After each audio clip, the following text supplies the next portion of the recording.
Žēlastība jums un miers no Dieva mūsu Tēva un Kunga Jēzus Kristus.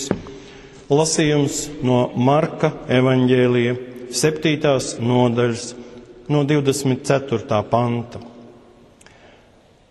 Un no turienes cēlies, Jēzus nogāja uz Tīras robežām, un kādā namā iegājis, viņš gribēja, lai neviens to nemanītu, bet nevarēja palikt apslēpts. Bet kāda sieva, kuras meitiņai bija nešķīsts gars, par viņu dzirdējusi, tūliņ nāca un nometās pie viņa kājām. Bet šī sieva bija grieķiete, dzimusi sīrofeniķiete, un lūdza Jēzu, lai viņš izdzītu ļauno garu no viņas meitas. Un viņš tai sacīja, lai pa priekš bērni top paēdināti, jo neklājas maizi atņemt bērniem un sunīšiem mest priekšā.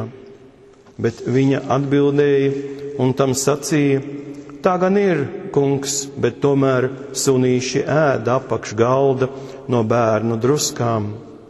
Un viņš uz to sacīja, šī vārda dēļ, ej, ļaunais gars ir izgājis no tavas meitas. Un nogājusi savās mājās, viņa atrada meitiņu gultā guļam, un ļaunais gars bija izgājis. Un atkal izgājis no Tīras robežām, viņš nāca caur Sidonu pie Galilejas jūras 10 pilsētu robežās, un pie viņa atveda kādu kurmēmu, un lūdza, lai viņš tam uzliktu roku. Un viņš to ņēma no ļaudīm savrupu, un lika savus pirkstus viņa ausīs, spļāva un aizskāra viņa mēli.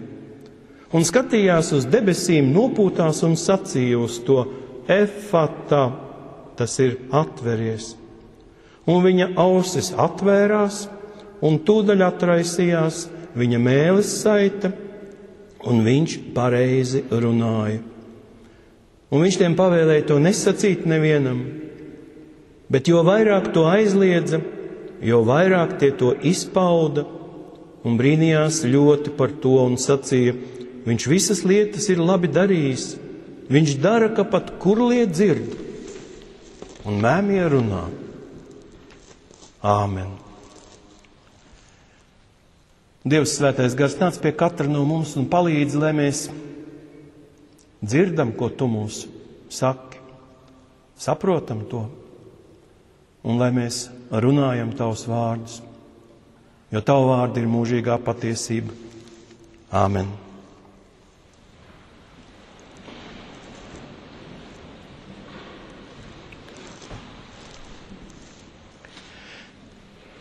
Pašā sākumā tā nesaprotami bija teikts, ka viņš gribēja palikt nemanīts.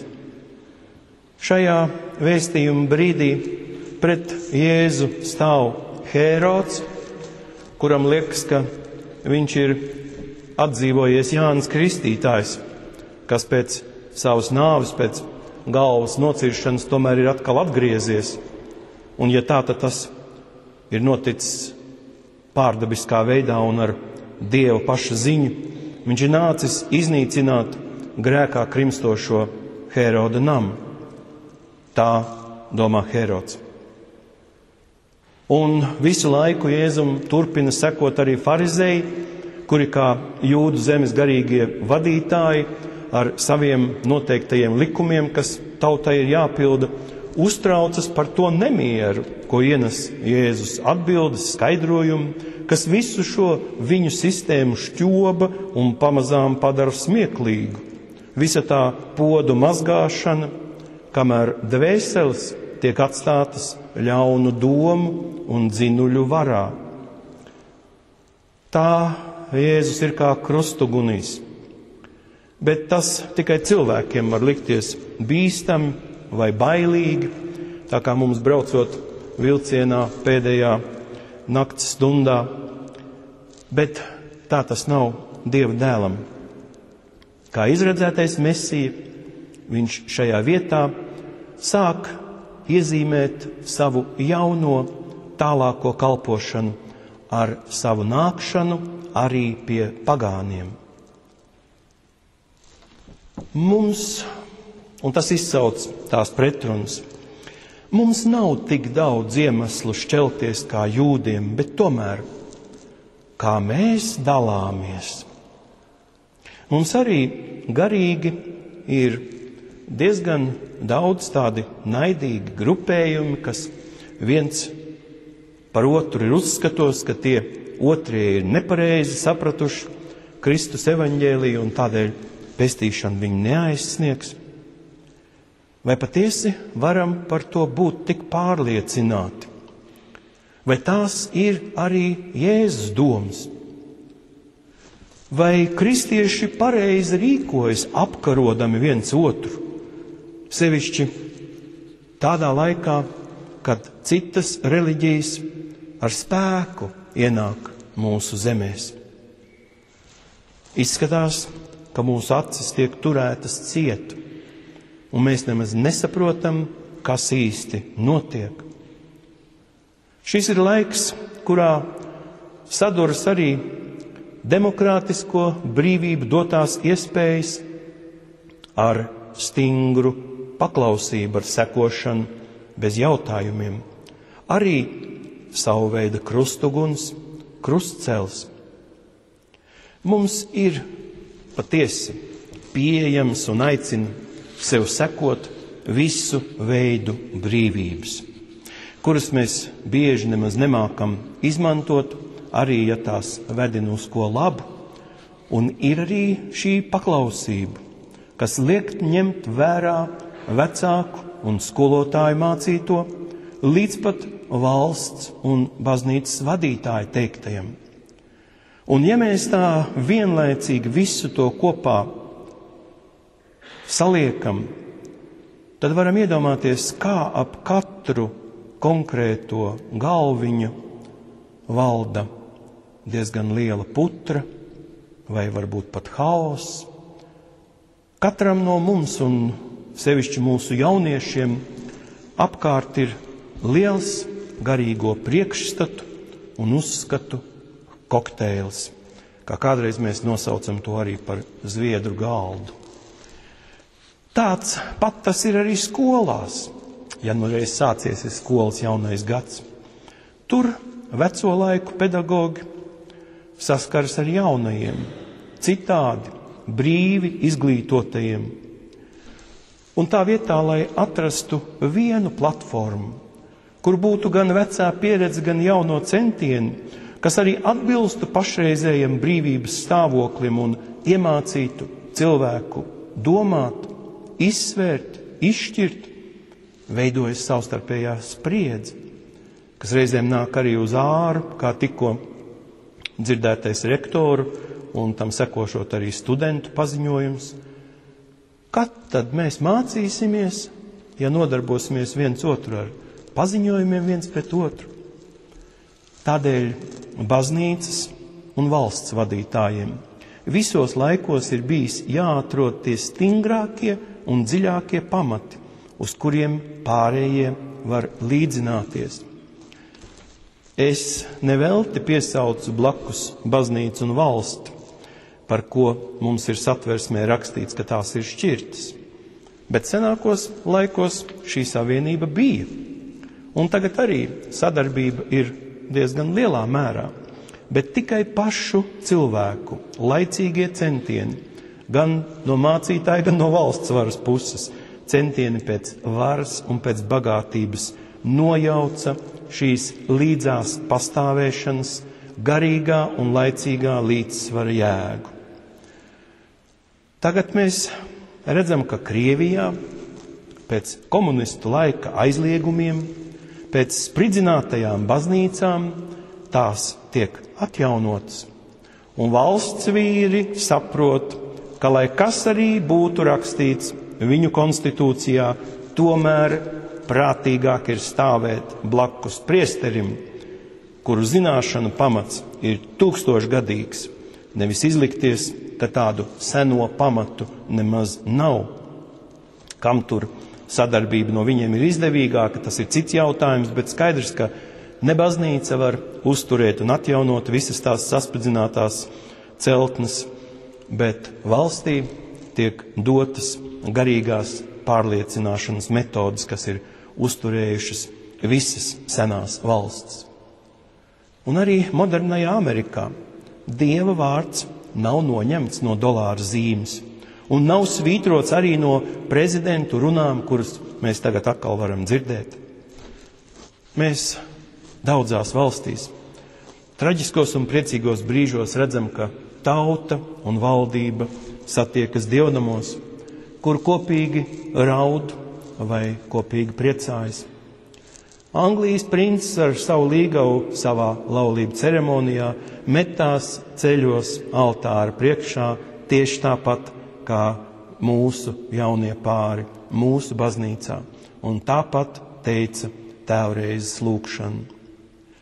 Vai viņi būtu mazāk izglītoti kā mēs? Mūsējie kautrējas un baidās, kad tik kāds nepadomā, ka neesam pietiekami izglītoti, ka par daudz ticam tādam neizskaidrojamām lietām. Tajā pat laikā reklāmas ir pilnas ar vārdotājiem un ar nākotnes teicējiem. Mēs par daudz sīki visu gribam skaidrot. To, ko pat Jēzus nav mācējis ietērpt vārdos un ir līdzībās centies parādīt, mums visam ir zīmju tulki. Šeit Jēzus iesāk sarunu ar sievieti. Arī šajā evaņģēlijā tas ir atspoguļots ar pagānu sievieti. Un visi apkārtējie tur mācekļi un farizēji droši vien ir šausmās, jo arī viņu skolotājs ir nešķīsts. Arī tas, ka meitene prasa par savas meitas dziedināšanu, pat tas ir aizliegts.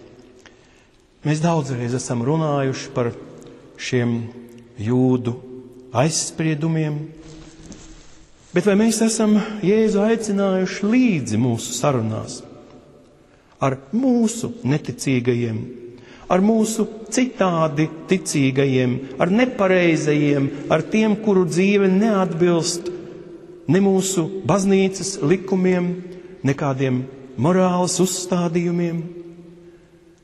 Es vienmēr saminstinos, kad kāds saka, mēs nezinām, kādas ir tās jūsu baznīcas prasības.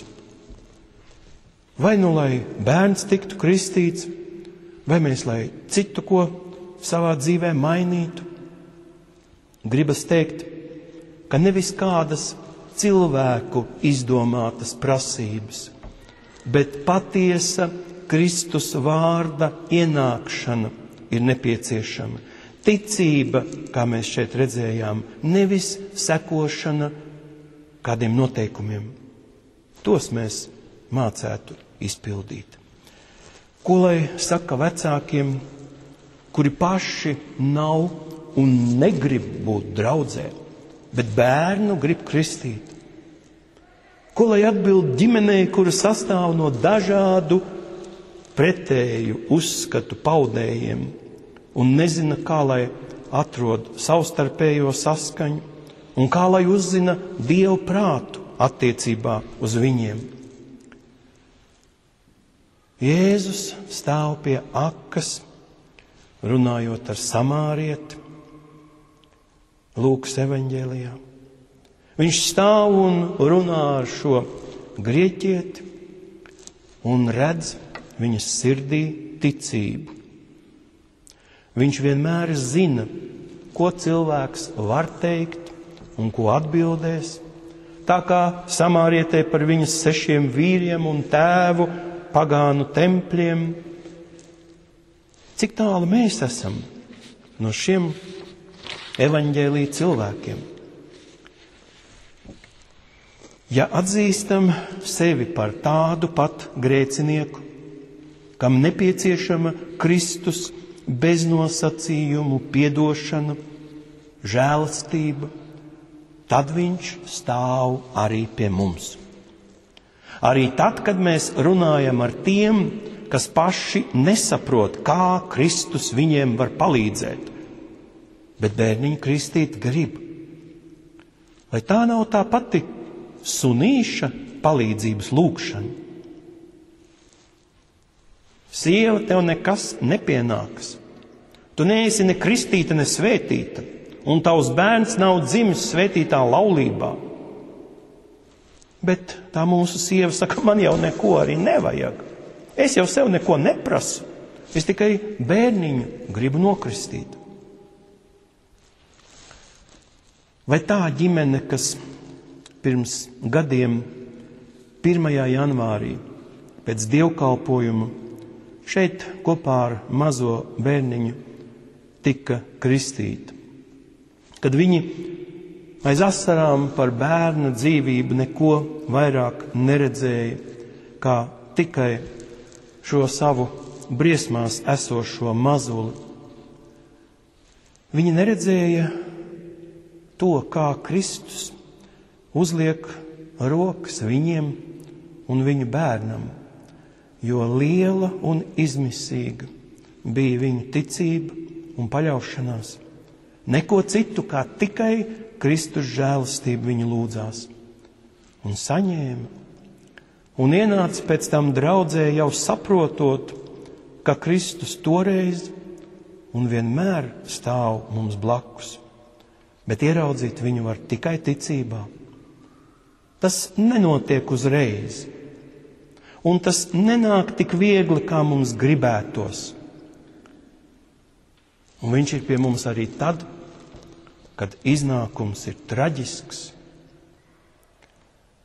Šo tēmu, var teikt, turpina nākošais evaņģēlija notikums.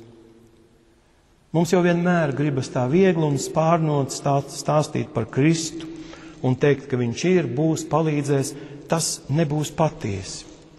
Kā minēju sākumā, šodien viena liela sabiedrības daļa nemaz negrib par viņu dzirdēt. Un katru mēģinājumu, katru notikumu, kas tiek aprakstīts presē, pat ja tie ir visgaidītākie baznīcas svētki, vienalga, viss tiek izsmiets, un tad izskatās, ka katra runāšana tikai lej ūdeni uz šo zaimotāju dzirnavām, un tad liekas, ka labāk būtu paklusēt un gaidīt, kamēr tas cilvēks pats atnāk līdz baznīcai, jo tad gars pie viņa jau darbojas. Mēs šeit evaņģēlijā redzam, ka Jēzus tādu vīru, kurš pats nav spējīgs ne dzirdēt, ne saprast, ko viņam saka un ko ir atveduši viņa draugi, ved prom no ļaudīm, ved saurup, kur nebūs šo apkārtējo ietekmes. Gandrīz kā tas, ka šai mūsu karuseļu sabiedrībā mēs nonākam pie tā, ka cilvēkiem ir nepieciešams klusums, rekolekcijas, kurā var salasīt sevi atpakaļ, rekolekt, aiziet saurup, lai sadzirdētu Kristus balsi. Ne mazāk. Bet uz šīm saurupu nodarbībām, kas dziedina dvēseles, dodas jau apzināti. Vai arī uzticoties, tā arī saka, mūs aicināja un mēs uzticējāmies, bet kustība ir tā pati kā evaņģēlijā, prom no burzmas ārējā mierā. Vispirms ārējā mierā. Un to pašu ceļu un virzienu rāda katra jūsu ienākšana baznīcā. Lai jau mēs te reizēm čalojam, it sevišķi pagājušajā dievkalpojumā, tomēr katrs no mums saprot, ka baznīcā viņš ir Kristus klātbūtnes ēnā, kuru šeit vienkārši ir vieglāk piedzīvot. Cilvēkiem patīk redzēt brīnumus, un viņi vienmēr ir gatavi doties kaut kur tālu, prom vai augstu gaisā, jo tur viss būs citādi nekā savā mājā. Un arī tie mācekļi, kas pie Jēzus kurmēmā dziedināšanā ierauga vispirms šo maģisko darbību virkni, jo tā viņi to apraksta. Pirms tam sievietes meitiņa no ļaunajiem gariem tika dziedināta vispār viņai nepieskaroties un pat nesatiekot, pasakot, ej mājās, tava meitiņa ir dziedināta. Tādēļ ar kurmēmo varbūt šīm darbībām ir pavisam cits iemesls. Ar kurmēmo var sarunāties tikai žestu valodā. Un šīs Jēzus darbības apliecina, ka tā nav, kā mācekļi domā, tā nav nekāda maģija. Vienkārši, lai cilvēkam palīdzētu, kā es teicu, ar viņu ir jāsazinās, lai viņš ņemtu līdzdalību. Un Jēzus pieskarās slimā ausīm un liek saprast, ar tām kaut kas tiks darīts. Tad, kas tiks darīts, ir jāsaprot no vārdiem, viņš spļāva. Jo tā toreiz un visos laikos tiek apzīmēta dziedināšana, tāds žests. Tad seko pieskaršanās mēlei, ka arī ar to kaut kas notiks, arī tā tiks dziedināta. Un tad skats uz debesīm un Dieva vārda piesaukšanu, lai cilvēki līdz galam saprastu, ka te nenotiek buršana, ka šīs lietas var risināt tikai Dievs, un Jēzum ir dota vara būt par šīs Dieva žēlastības iedvesēju. Īsto šīs dziedināšanas nozīmi mēs varam uzzināt garīgo nozīmi, kad esam lasījuši Jesajas pravietojumu, tad aklo acis atvērsies un kurlo ausis atdarīsies. Klibais lēkās kā briedis un mēmo mēlis gavilēs. Mēs daudzreiz atkārtojam, Jēzus nav nācis, lai dziedinātu kādus sevišķi smagi slimos un liktu avīzē reklāmas, kā tagad mums to dara, bet lai parādītu atzimšanas ceļu jūdiem, grieķiem un visiem citādās ticībās dzīvojušajiem, arī šeit tālajā Latvijā, tālajā laika un telpas ziņā. Mums patiesi ir daudz par ko domāt. Kā savest kārtībā katram savu un savu tuvāko dzīves, lai neredzamais Kristus kļūtu redzams, negaidot izmisuma asaras. Bet ja kādam ir lemts tikai tādā ceļā pie viņu nonāk, tad lai Kristus pats arī dod spēku iziet cauri visiem sāpju un pārbaudījumu labirintiem. Es neaicinu nojaukt visas noteiktās kārtības. Tām ir savs pamats, lai Dieva vārds netiktu sagrozīts un lai mēs sekotu tam, ko arī apliecinam ticības apliecībā. Bet mums ir jādomā par savas draudzes kalpošanu ar pamatotu Kristus vārdu un ar viņa gara klātbūtnes spēku. Lai mums būtu tā pazemība, kas ir nepieciešama, lai ļautu ieskanēties viņa balsī un nepārkliegtu to ar savu pareizību tajos brīžos, kad viņš grib mums pats atbildēt, kā viņš teica par šiem sunīšiem. Lai mums būtu tā lēnprātība, ka tajā brīdī, kad mēs redzam, ka mūsu cilvēcisko pūliņu nepietiek, ka tad ir jāgaida, kad nāks jauni spēki, kurus viņš pats dos. Bet gaidīt ir grūti, jo tikai tam kungam 1000 gadi ir mirklis. Mēs joprojām dzīvojam stipri īsāku laika sprīdi, un ir lietas, kas ir jāizdara arī šajā īsajā laika sprīdī mūsu paaudzei. Mums ir jāatrod pašiem un jāsavieno ar mūsu pēcnācējiem tās prasības, kas ir no Dieva, ne cilvēku noteikts, jo mūsu laikā tādi paši farizēji vien ir, kas nāk ar savām taisnībām. Mums ir jāparāda pasaulē, ka Kristus ir reāls un mūsu dzīvi ietekmējošs, ka tā nav kaut kāda filozofija vai apņemšanās darīt tikai labu. ka Kristus ir blakus. Un tas liek mums dzīvot pavisam citādi. Pāvils to brīnišķīgi saka galatiešiem, lai mēs nepieviltos un lai saprastu, ka ļaunais ir, jūs zināt, gudrs, viltīgs, pārdomāts, pieņemams visiem, ka viņš neuzbāžas ar kaut kādiem vārdiem, bet sola un sola. Visu, ko jūs spējat iedomāties, kā tās lētās preces, kur zīmulīts, lukturīts, lāzerīts, viss vienā par vienu latu. To mēs zinām, kāds ir ļaunais.